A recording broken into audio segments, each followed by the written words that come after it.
Good afternoon. I'm Denise Jamison, and I serve as the Vice President for Medical Affairs and the Dean for the Carver College of Medicine. It's great to see you all here today. I'd like to welcome the class of 2028 and our distinguished guests to this 30th annual White Coat ceremony. I also want to welcome all the family and friends of our first-year students who've joined us today. We're so grateful that you're celebrating this important milestone. Students, you should feel incredibly proud for pursuing a career that's rooted in science and service. A career in healthcare is a journey that is founded in a deep sense of purpose. When I began as a first-year medical student, I remember being a little bit nervous, also excited about the opportunities and the experiences that lay ahead. I hope you feel that same sense of excitement here with your family and friends today. So as you set off on your respective new adventures, there will be challenges, of course, but there will also be opportunities. And I believe that you will find, as I have throughout my career, that the lessons and rewards of a medical education will resonate throughout your lifetime. While you're here, I encourage you to embrace the challenges, support each other, find your mentors, explore new paths, and always follow your interests. We take great pride in offering our students many different avenues to pursue their passions, whether it's through a distinction track, research opportunities, or community outreach. No matter your path, our faculty and staff at the Carver College of Medicine are here to support you. We are so excited for you to join our community because each of you brings your own experiences, skills, perspectives, all of which enrich our entire college. At this time last year, I was also new to the University of Iowa, and if there's one thing that I learned and I have shared with you previously since arriving in Iowa City, it's something I hope you all feel, and that it's really great to be a Hawkeye.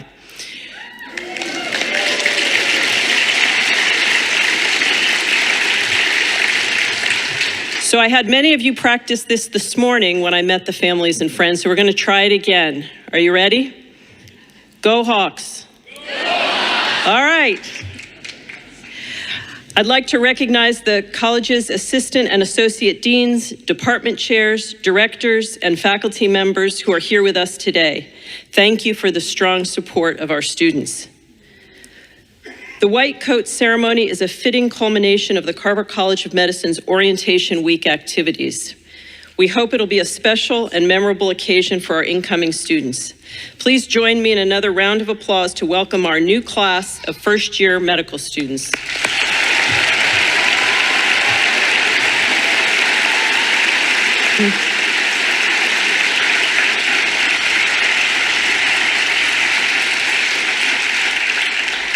I'd now like to take this opportunity to recognize our esteemed colleagues who have joined us today. First, I'd like to introduce the University of Iowa President Barbara Wilson. Thank you for taking the time today to join us and congratulate our students on this special day.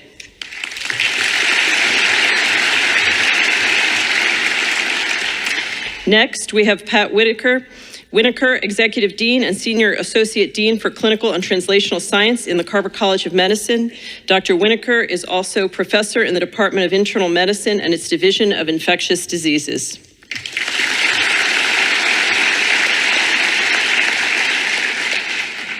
Mr. Brad Hawes, Chief Executive Officer of our Clinical Enterprise and Associate Vice President of the University of Iowa Healthcare.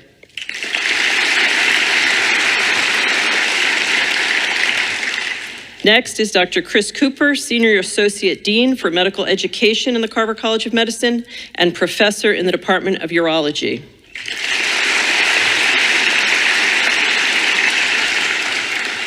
Also very pleased to introduce today's keynote speaker, Dr. Matt Howard, who is Chair of Professor in the Department of Neurosurgery.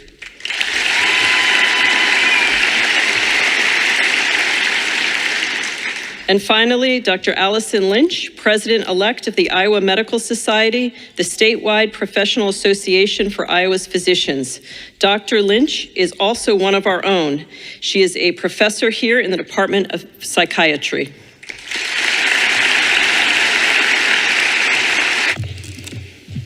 Good afternoon. Good afternoon. Okay, much better. Students, crossing the river is dangerous. I think you should stay on this side and study. So it's my pleasure to be here today, and I appreciate all the faculty, staff, friends, and family members who are here to share this special occasion and to support your loved ones. As Senior Associate Dean for Medical Education, it's my job to help select the students who will attend the Carver College of Medicine. That's actually not quite true. I would like to take credit for selecting all of you, but I help oversee the admissions committee process. With that said, I just want to set the record straight. I'm pleased to note, though, that the class of 2028 is truly an exceptional group. As a graduate of this college, I speak from firsthand experience when I tell you that this is a great medical school. It's much better than the medical school I graduated from, okay? It's got excellent educational opportunities for growth both inside and outside of the classroom, and we have tremendous support for you outside of the classroom. One of the truly great things about Iowa is its people. And you will find that the Carver College of Medicine faculty and staff really care about your experience here, and they care about you, and they will be here for you throughout your medical education. There's also an unparalleled spirit of collaboration among students as well as faculty that makes for an outstanding learning environment. I know that as the college's newest additions and newest students, you will strengthen and carry on that tradition here and wherever you go. So now it really is a great privilege for me to introduce the keynote speaker for the 2024 White Coat Ceremony, Dr. Matthew Howard. He is you can go ahead and clap. Yeah, that's fine.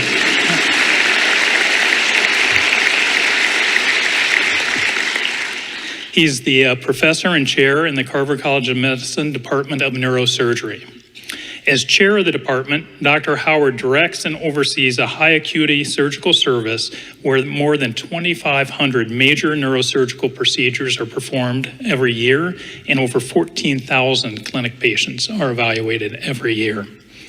As a medical student at the University of Virginia, he couldn't get in here, he collaborated with neurosurgery resident Dr. Sean Grady and physics professor Roger Ritter to invent the magnetic surgery system that's now used to perform robotic cardiac ablation procedures in patients throughout the world. This just goes to show you how much you can accomplish during your time as a medical student.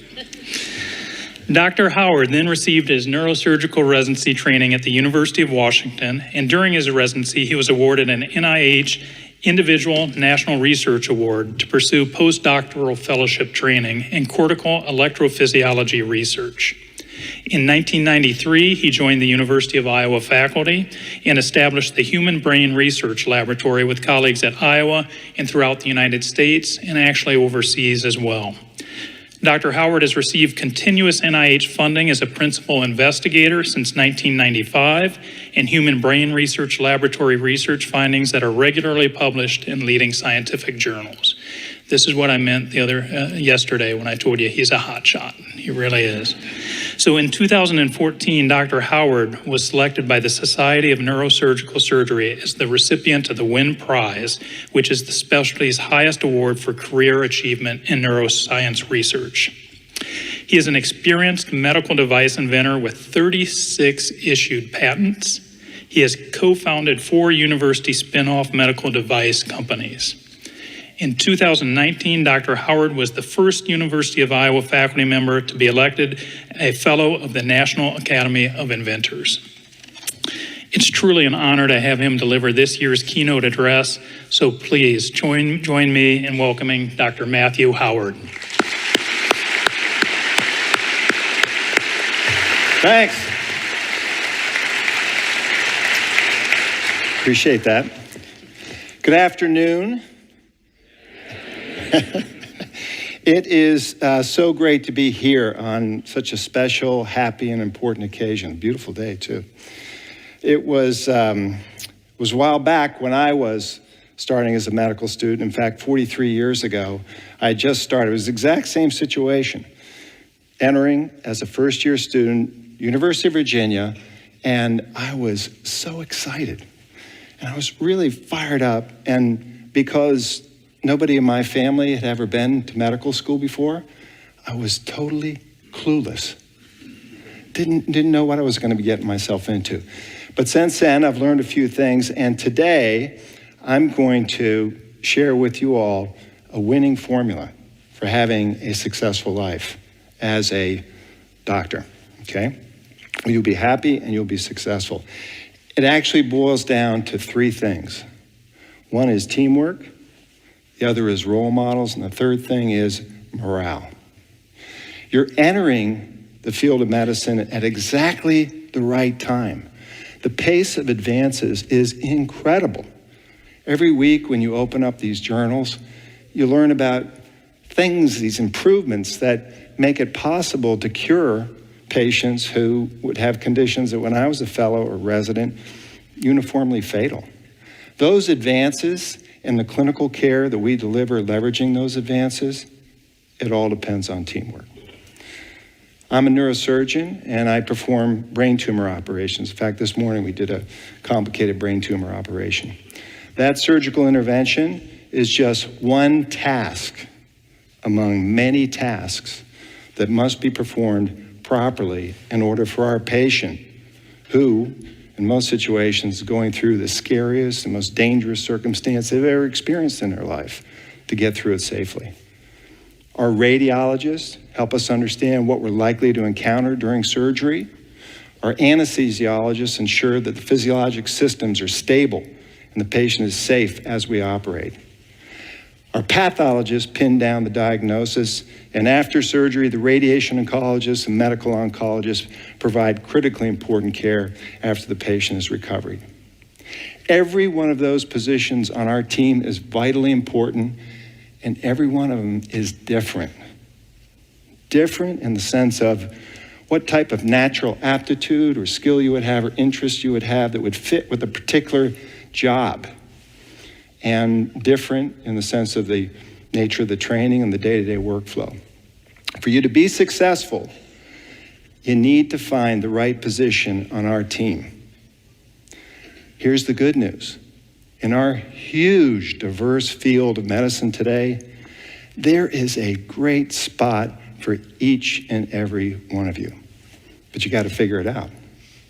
So once you've settled in, and you have your work underway and you're making good progress, take the time, do some research, do some exploring, and find out what the opportunities are. So at the right time, you will make the right decision about what career path you're going to follow. In my case, the break was the neuroscience class. It was a great class, and I went to the course director after it was completed and said, I'd really like to learn about neuroscience research. He connected me with Dr. Sean Grady, who was a neurosurgery resident at the time, and they had 2 years of research rotation, and he had all kinds of interesting projects going on. For example, he was using spinal grafting techniques to try to get paralyzed chickens to walk. And I reached out to him and said, this is fascinating what he's doing. And he welcomed me warmly. He was my first and most important role model and mentor in neurosurgery, and we've been lifelong friends ever since. Because he welcomed me into his work, I learned about the amazing things that are going on in neuroscience research, but also in detail what would be involved if I wanted to pursue a path as a neurosurgeon. With his encouragement, I applied for neurosurgery residency and I matched out at the University of Washington in Seattle. It's a terrific program. It was the same thing. Outstanding mentors at every level of the training program, from fellow residents like Dr. McCahon to junior faculty like Dr. Mayberg and Dr. Dacey, and then the boss of the boss, the chief, Dr. Wynn. Fantastic role model. And because of the support they gave me when I was training, my career became possible. The same will be true of you. So make it a priority to explore, look around, find role models that you can connect with and form relationships. They will help you for the rest of your career. So if you figure out what it is you're going to do, you have role models who are going to help you, You're just down to one more thing. That's morale. And specifically, your morale. By morale, I mean this state of mind that will allow you to concentrate, to be focused, to be optimistic, and be excited about any task that you take on, no matter how difficult it is, and be resilient in the face of setbacks. This is important because today, you're all taking this solemn oath to devote your professional life to being doctors. As doctors, there are times when we have to work long hours. Also, there are times when we experience extreme stress. It's unavoidable. It's going to happen. It can cause your morale to falter. If your morale falters, you suffer, your family suffers, and your patients suffer. You can't let that happen. As doctors, we have to figure out ways, mental exercises, ways to think about things so that you maintain your morale. So, in reality, we as individuals are responsible for our own morale. We have to figure it out ourselves. But as I'll explain, your team members can help you. So it was back in 2001, and I had just been appointed the department chair and residency program director. My goal was to establish a residency program where our trainees would be optimally positioned to serve the public as academic neurosurgeons, where they would land faculty positions after completion of their training. We introduced new programmatic features, and we had a huge number of highly qualified applicants apply from various medical schools around the country. I was excited, was really fired up. We got off to a slow start. Neurosurgery training is difficult, and every program has a certain number of trainees who will drop out. Our training program had an attrition rate that was way too high. And that's because, as a new leader, I wasn't doing a good job vetting people to enter into the program, and also I was not paying enough attention to resident morale. Now, in retrospect, the solution to the problem was obvious. Reach out to your teammates, ask them to help you. And when I did, the other residents, the other faculty members, they had great ideas that improved the program, made it better and better and better. One resident in particular played a massive role in this turnaround, and his name was Dr. Merle Severson. He's from Iowa. He's a 1997 graduate of the University of Iowa College of Medicine, Carver College of Medicine. When he was a medical student, he was not thinking about going into neurosurgery. Instead, after he graduated, he enlisted in the military, and he served as an undersea medical officer with the Navy SEALs. In that capacity, he was deployed with various naval special warfare groups around the globe, and after many years of distinguished service, he decided he wanted to become a neurosurgeon. We were fortunate enough to have him match here at Iowa. As a resident, he was phenomenal, paid exquisite attention to the details of patient care, was a very effective team leader as a mid-level and senior resident, and he also introduced to our program features that we still have today that he learned as a naval officer, directed specifically at building and maintaining morale. With his help and the help of all the other members of our team, we were successful. And for a long time now, we've had one of the highest rates of success in having our graduates take faculty positions after completion of their training.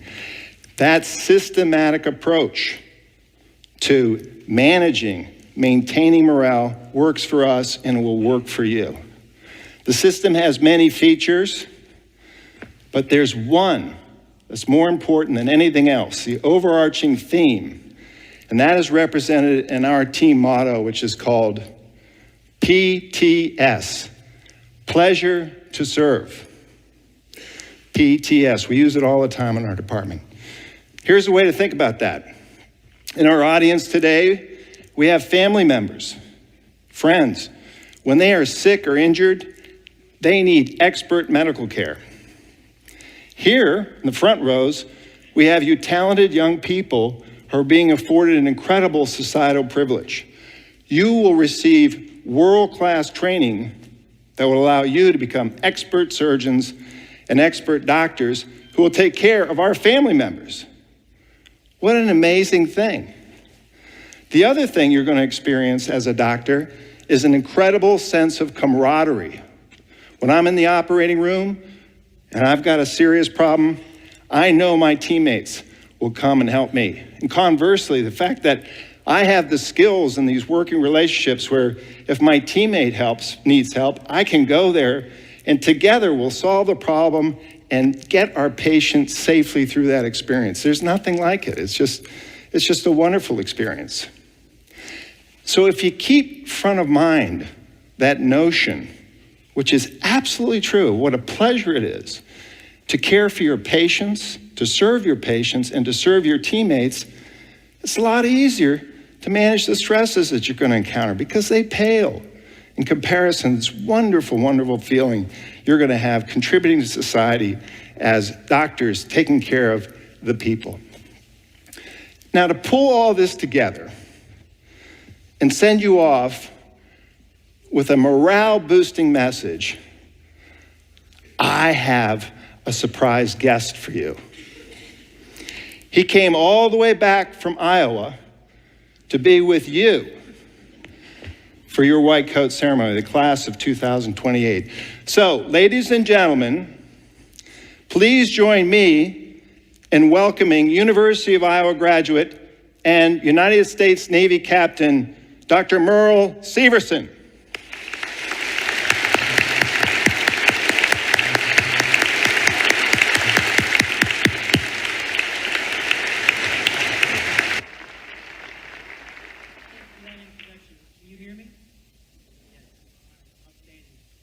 Class of 2028, congratulations. This is a big deal. This is a big day. Family and friends, congratulations as well also. It's tremendous. I'm honored to be here. This is my privilege, and this is just fantastic. I can't tell you how excited I am for you. It's a great time. Drink it in, take it. Today's about you. It's outstanding. As Dr. Howard said, I served as a diving medical officer in the United States Navy before I started neurosurgery training in 2001. When I completed my neurosurgery training here, I then returned to the Navy as a naval neurosurgeon, where it was my honor and my privilege to care for the wounded warriors, the other active duty service members, their dependents, and the retirees. I've since retired from the Navy. I'm now a member of the Faculty of Neurosurgery at Duke University. And I can tell you, based on my experiences, without a doubt, the key to having a successful life as a physician is to really lean into and commit to the pleasure to serve attitude. This will serve you well in medicine. It'll also serve you well in your life. So I really recommend you get into it now and don't let it slip. To help you with this, the Iowa Department of Neurosurgery has a gift for each of you today. Something a little special. This gift has to do with uniforms. Uniforms have symbols, and these symbols, when worn by individuals, help the individual to feel part of the team. These symbols also help each member of the team to remember what the team mission is. For physicians, the white coat, very important part of the uniform. For surgeons, there's another element, the scrub cap.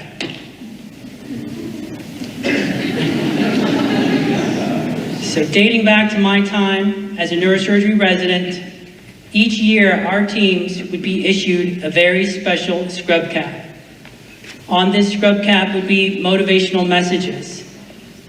Each year, the chief residents had the opportunity to slightly tweak the design, but the one mandate was each year, the Pleasure to Serve motto had to be there and had to be front and center. Additionally, the years of the rotation were also on there to signify that team as its own individual team as they embarked on the tradition of providing diligent and outstanding clinical care to our very sick patients. Today, right now, at the Iowa Department of Neurosurgery, there are new trainees that are going through their own orientation. They're going through their own team building exercises. They've already got their new scrub caps. The Iowa Department of Neurosurgery has commissioned very special scrub caps for you. On this scrub cap is the Iowa Healthcare Team logo. On the back of the scrub cap is the Pleasure to Serve, PTS, as well as your graduating year 2028. With these scrub caps, it's our hope that you will completely embrace the Pleasure to Serve mindset. We know that you're going to do great things to take care of patients. We know that you're going to do great things to advance the field of medicine. We also know not everybody's going to be a surgeon, and that's okay. But all of you will rotate through a surgery rotation where you have the opportunity to wear a scrub cap. Additionally, we want this to serve as a happy reminder of today. It's a very, very special day. To conclude my remarks, I want to share one other thing that we do in neurosurgery to build our team. We take care of some very, very sick patients, and that can really get morale down. We make it a point to really make sure we're caring for one another in those times. We strive to have a strong team. Strong teams need strong cheers. I can see it in your eyes. I know it. So, for you today, I'd like to try a cheer. 20 years ago, Dr. Howard tasked me, I need a cheer for the department. You gotta come up with a cheer. It's gotta be good, it's gotta be catchy, it's gotta be quick. Roger, done. So we came up with a cheer, we practiced it, and it was a lot of fun, helped to build camaraderie, and it did get us motivated and did bring up morale during those difficult times. It was great. So today we're gonna do a cheer with you. It's not a military cheer, it's not a neurosurgery cheer, it's a cheer just for you, for the class of 2028. So friends, family, faculty, feel free to join in. But with that, class of 2028, please rise. Give me an I. I. Give me an O. O. Give me a W. W. Give me an A. A. That spells Iowa. Iowa. Iowa. Iowa. Iowa. All right, everybody, we're gonna do it again. I want everybody up. Let's go. Really sell it. Here we go. Give me an I. I. Give me an O. O. Give me a W. W. Give me an A. A. It spells Iowa. Iowa. Iowa. Iowa. Iowa. Fantastic. Have a seat. Fantastic. I wish nothing but the best for all of you. It's an arduous road. It's a hard road. Take care of yourselves. Take care of one another. Take care of your families. Commit to the Pleasure to Serve motto. Lean into that. It'll help you in your career. It'll help you in your life. With that, I wish you the very best. Dr. Howard, these trainees are ready to receive their white coats and scrub caps.